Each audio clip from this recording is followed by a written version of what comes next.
it's the 1st of January.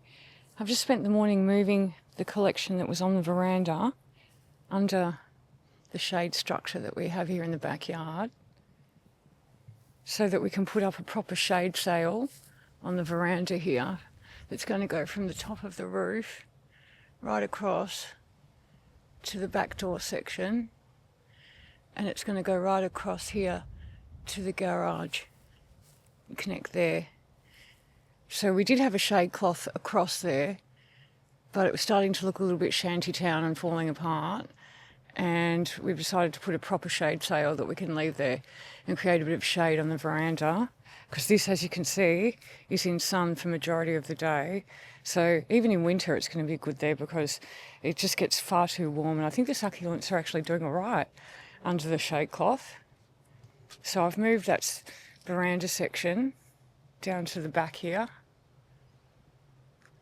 My husband can come out with a ladder now and get the shade sail parts and get them screwed into the house, and we can get it put up today. Alright, so I've got the shade sail and laid it out. It's 6 metres by 3 metres. The brand of it is Shady Ladies. Sounds kind of cool. And this is how it works.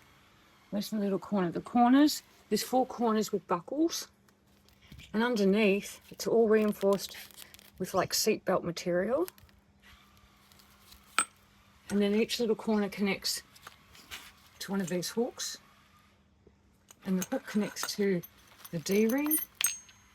D-ring goes through here. Screw that thing in there. And that connects to the house here. And these hooks will hold each corner of the shade sail up. Well, the shade sail is 6 metres by 3 metres. The veranda is only 2.5 metres deep. So what my husband's going to do here on the top of the veranda is he got a piece of structural pine from Bunnings. He's going to extend that top beam out about 50 centimetres or a metre so he can attach the last hook onto that, and it'll be nice and tight. What are you doing, Pedro? Are you sunbaking on the shade sail? You'll have to move soon. Is it comfortable?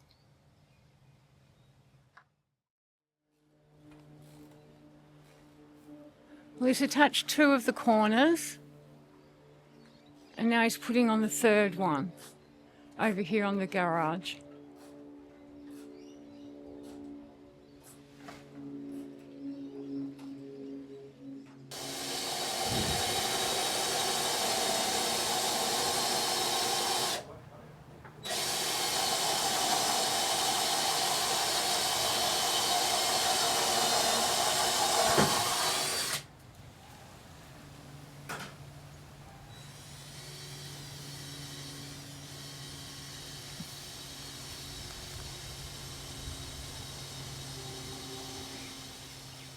It's now the 2nd of January.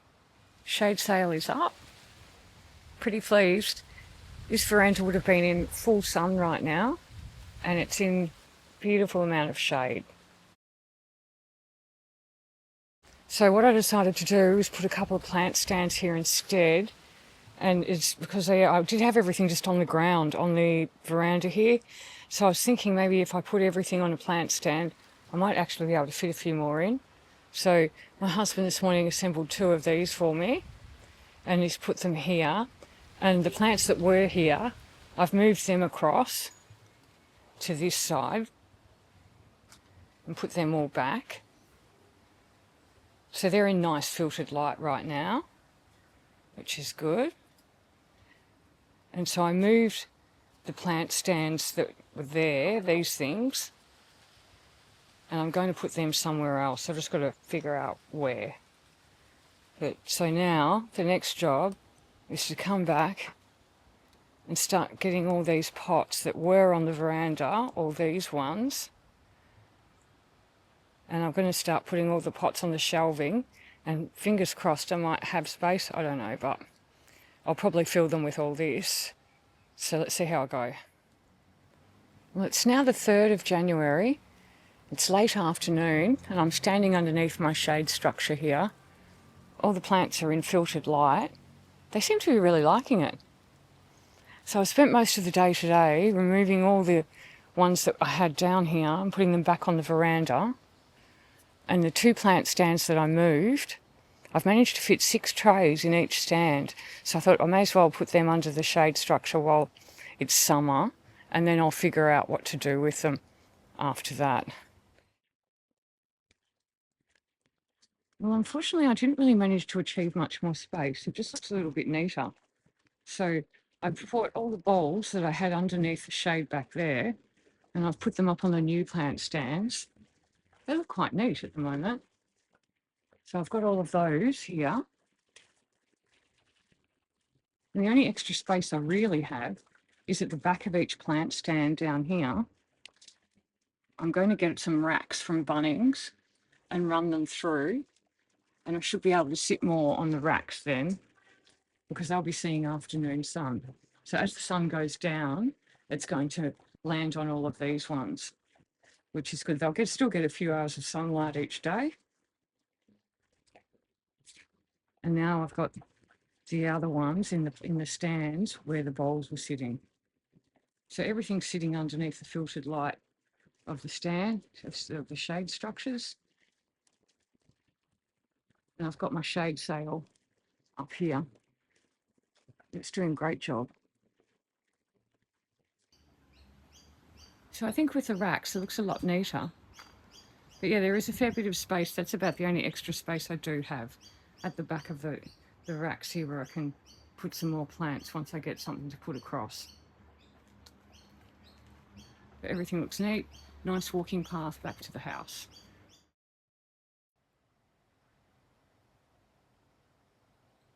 Now the afternoon sun is just about to hit the back veranda now, so they'll get the afternoon, probably 2 or 3 hours worth of sun still, which is great. It looks really neat across there standing here. And then when I pan back here, I've got all these ones. And my next project now is what I'm going to do is there's a garden bed down here that's just got random aeoniums and bits of succulents, aloes and things in it, and agave. And so what I'm going to do is I'm going to pull out all this garden bed and I'm going to replace it with some of the variegated aeoniums that I've got in pots. Some of them can use a bit of a repot, and I can probably get a few more cuttings off some of those now. So all of those are going to get put into pots, and I'm going to put them into this space here. But at the moment it's 30 degrees, so not today, and we've got 37 and 38 predicted for the next couple of days, so it'll be a project that I'll have to do probably next weekend.